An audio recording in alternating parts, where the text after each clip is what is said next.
Hello, this is Jeff from Studio 41 Gaming. And this is Matt from Studio 41 Gaming. I'm as shocked as you are, but he's here on evacuation from Hurricane Irma, and what a freaking Nintendo Direct was. I'm glad you made me watch. But there's a lot to talk about, and let's just go down the list. I got a list on Nintendo.com's website, and the first biggest thing, obviously, Super Mario Odyssey. Release date of October 27th, and yes, Mario nipples confirmed.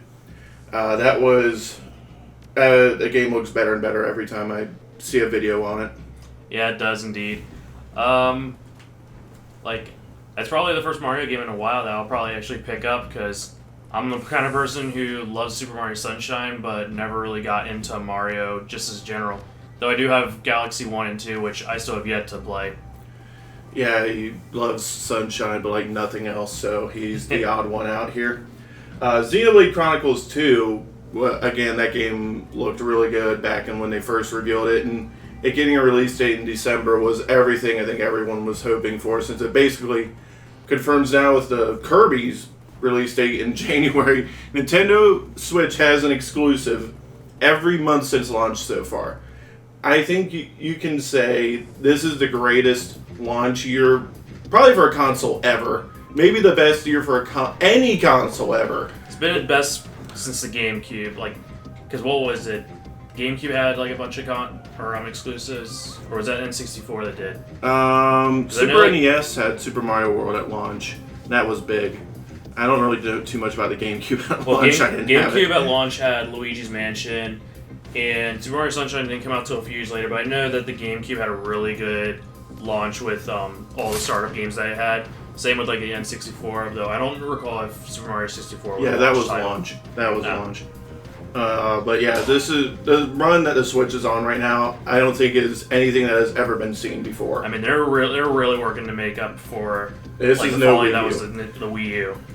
Project Octopath Traveler looks pretty interesting with. You could play as 8 different characters or something. They each have their own story. I imagine they'll cross paths. I think I saw 2 of the characters were in a party at once.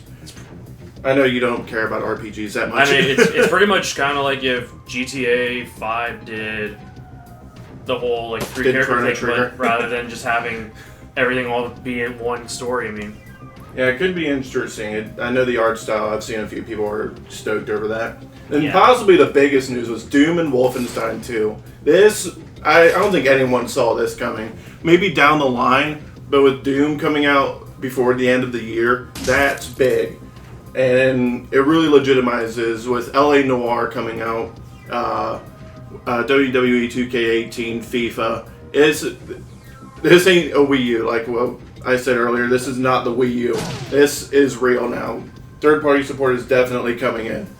And Wolfenstein 2, I think, is coming next year, they said.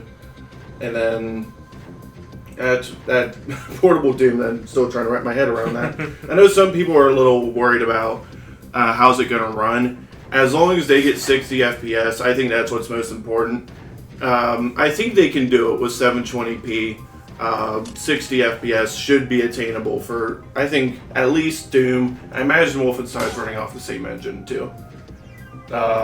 But next is Kirby. It's Kirby. I'm not a huge Kirby fan, but it's still coming out. Yeah, it's still coming out in January, which keeps that streak going. I know Kirby is one of the more lower down on the pecking order franchises, but I know it has its fans. Fire Emblem Warriors, October 20th. Nothing really new there. New character. Arcade Archives is kind of weird. It's coming out, September or something? The Arcade Archives Nintendo thing, I think that should have been held off for the Virtual Console.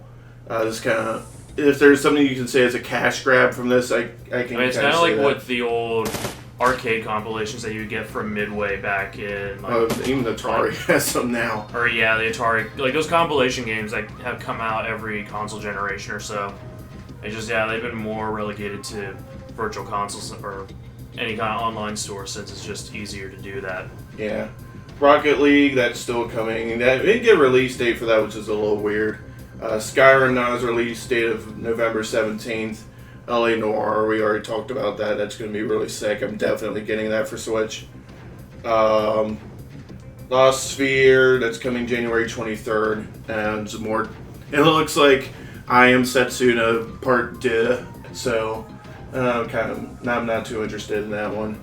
Sonic Forces, November 7th. Resident Evil Revelations, the 2 Resident Evil games I don't think too many people really care about are coming. Morphe's Law actually did look kind of interesting.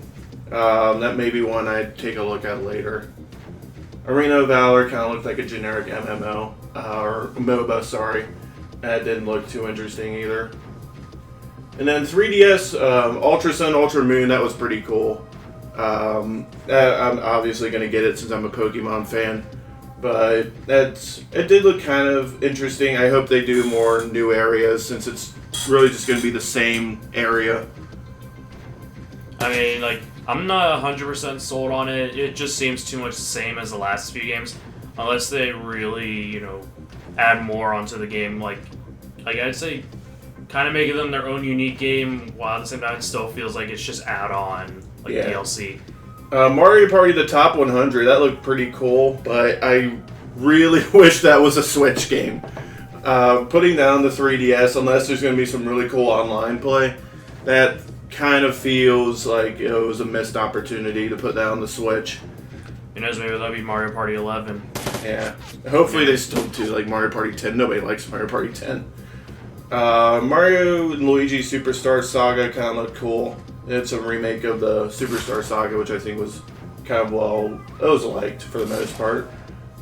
Minecraft, new 3DS, nah. That was Megami Tensei kind of looked a little interesting, but the 3DS it still has an impressive run of games coming out, but you can definitely tell it seems like it's a little bit less. But then again, it does still have Yokai Watch 2 coming out, which is apparently humongous in Japan, so the 3DS could probably live off that alone. But after this Nintendo Direct, good God, the Switch is absolutely murdering it right now. I think they're beating Xbox right upside the head. Xbox has like 2 exclusives this entire year. Yeah, with the cancellation of Scalebound. That, and right now even Nintendo's pretty much just battling themselves for Game of the Year between Breath of the Wild and potentially Mario Odyssey. Yeah, the only thing I think is going to give that a run is Persona 5. But I think they're even beating Sony at this point. This has just been absolutely... It's a complete 180 from the Wii U, which is... If it took the Wii U to get Nintendo to finally figure out that they should just be pumping out exclusives non-stop with their, of course, well-known quality and touch, then God, it might have been worth it. But this is just absolutely remarkable what they're doing, and thanks for watching, and if you like the video, obviously give it a like, subscribe, all that good stuff. We need those 5 stars. If this was 2008, maybe. Yep.